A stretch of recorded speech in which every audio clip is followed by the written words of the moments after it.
रहीम अस्सलाम वालेकुम दोस्तों, वेलकम टू माय चैनल। उम्मीद करती हूँ आप सब दोस्त देखने वाले खैरियत से होंगे। आज मैं आपके लिए बहुत ही ज़बरदस्त वीडियो लेकर आई हूँ और आज की वीडियो में मैं आपको स्किन वाइटनिंग मास्क बनाने का तरीका बताऊंगी। और लेकिन टॉपिक को स्टार्ट करने से पहले मेरी आप सब दोस्तों से एक छोटी सी रिक्वेस्ट है कि अगर अभी तक आपने मेरे चैनल को सब्सक्राइब नहीं किया तो प्लीज़ मेरे चैनल को सब्सक्राइब करें ताकि आपको मेरी हर नई आने वाली वीडियो वक्त पर हासिल हो सके। तो आज की रेमेडी को तैयार करने के लिए हमारे पास जो इंग्रेडिएंट्स हैं, सबसे पहले आपको चाहिए बेसन। ठीक है, अगर आपके पास बेसन अवेलेबल नहीं है तो इसकी जगह आप जो है आप उपटन भी इस्तेमाल कर सकते हैं। ठीक है, जो चीज़ आपके पास अवेलेबल हो वो आप इस्तेमाल करें। उसके बाद हमें दूध चाहिए। ठीक है जी, दूध अनबॉइल्ड हो तो ज़्यादा बेहतर है। उसके बाद हमें चाहिए एलोवेरा जेल। मैंने एलोवेरा जेल बाज़ार से ख़रीदी है। अगर आपके घर प्लांट अवेलेबल है तो आप उसको छोटा सा पीस काट लें और उसमें से आपको एलोवेरा जेल इजीली मिल जाएगी। तो ये हमारे पास 3 इंग्रेडिएंट्स हैं। हमारी वीडियो को तैयार करने के लिए हमारे पास ये 3 इंग्रेडिएंट्स हैं। सबसे पहले आपने इसको तैयार कैसे करना है, सबसे पहले आपने एक क्लीन बाउल लेना है। ठीक है, उसमें अब इसकी अमाउंट ऐड करनी है। सबसे पहले आपको 4 टेबल स्पून जो है वो बेसन चाहिए, 4 टेबल स्पून आपको मिल्क चाहिए और 1 टेबल स्पून आपको एलोवेरा जेल चाहिए। तो तैयार करते हैं हम। ये जी हमारे पास बेसन है, इसकी हमें 4 टेबल स्पून चाहिए। ठीक है, जब तक मैं ये रेमेडी तैयार कर रही हूँ तब तक अगर अभी तक आपने मेरे चैनल को सब्सक्राइब नहीं किया तो प्लीज़ मेरे चैनल को सब्सक्राइब करें ताकि आपको मेरी हर नई आने वाली वीडियो सबसे पहले मिल जाएगा।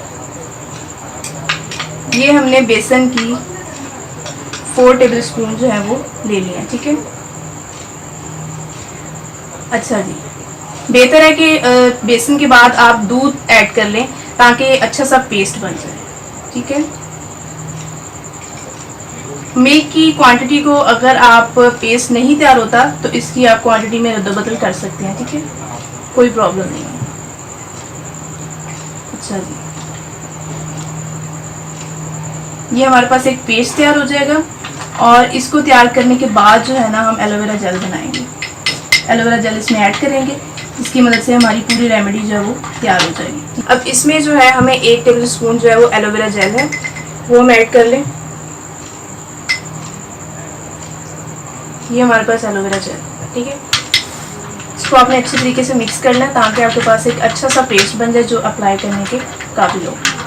इसको अच्छे से आप मिक्स कर दें। ठीक है, ताकि इसमें किसी किस्म की कोई प्रॉब्लम ना हो आपको पेस्ट करने में, अप्लाई करने में। अच्छा जी, हमारे पास पूरा एक पेस्ट तैयार हो गया। इसको अब सिर्फ हमने अप्लाई करना है, ये देख लें। ठीक है, इसको हमने अब सिर्फ अप्लाई करना है और रिजल्ट इंशाल्लाह ताला आपके सामने होंगे।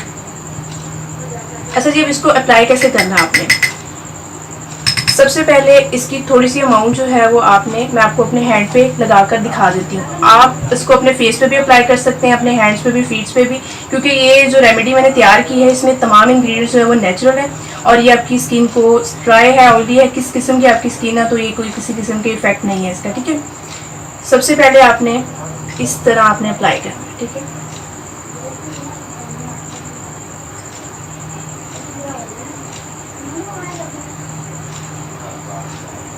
इस वे में आपने इसको अच्छे से अप्लाई करना है ताकि आपकी सारी जगह जो है वो इस पेस्ट से अच्छे तरीके से कवर हो जाए।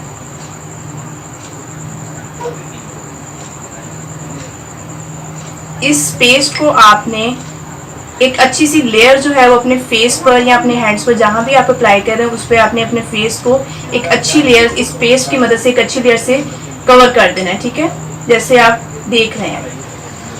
ओके, अच्छा जी, अब इस तरीके से आपने इसको अप्लाई करके, चूंकि इसमें मिल्क है इस वजह से ये ज़्यादा जो है वो इसकी डार्क लेयर नहीं होगी। ठीक है, जैसे ये खुश्क को आप दोबारा इसकी लेयर को अप्लाई कर सकते हैं और जब आपको लगे कि आपने अच्छे वे में अप्लाई कर दिया है, अच्छे वे में आपने कवर कर लिया है, तो आपने क्या करना है कि इसको 30 मिनट्स के लिए इसी तरह छोड़ देना है। ठीक है, 30 मिनट्स के लिए आपने इसको छोड़ देना है। अच्छा जी, अब आपने 30 मिनट्स के लिए इस हाथ को आपने छोड़ देना है। ठीक है, 30 मिनट्स के लिए जब आपने पेस्ट अप्लाई कर लिया उसके बाद आपने इसे 30 मिनट्स के लिए छोड़ देना ताकि अच्छे तरीके से ड्राई हो जाए और इसकी जो इंग्रेडिएंट्स हमने इस्तेमाल किए हैं वो जो है वो अच्छे से आपकी स्किन में जज़ब हो जाए, ऑब्जर्व हो जाए। फिर इंशाल्लाह ताला हम इसको वॉश करके और ठंडे पानी से वॉश कर लें या वार्म वाटर से वॉश कर लें, आपकी अपनी मर्जी है। आपने 30 मिनट्स बाद इसको अच्छे तरीके से वॉश कर देना है। जी तो फ्रेंड्स, अब मैंने 30 मिनट्स बाद अपने हैंड वॉश कर लिए हैं और आप देखें रिजल्ट कि जिस हाथ पे मैंने ये रेमेडी लगाई थी, ये नुस्खा, उसमें वाज़ह तौर पर फ़र्क महसूस है। ठीक है, अच्छा जी, ये देखें। ठीक है जी, अच्छा तो इसी के साथ आज का मेरा टॉपिक मुकम्मल होता है। वीडियो से रिलेटेड कोई भी क्वेश्चन होता है आपके ज़हन में तो आप मुझसे कमेंट में पूछ सकते हैं। इसी तरह की एक ज़बरदस्त वीडियो आपकी खिदमत में दोबारा लेकर आऊँगी। तब तक के लिए मुझे इजाज़त दे, दुआओं में याद रखिएगा। अल्लाह हाफिज़।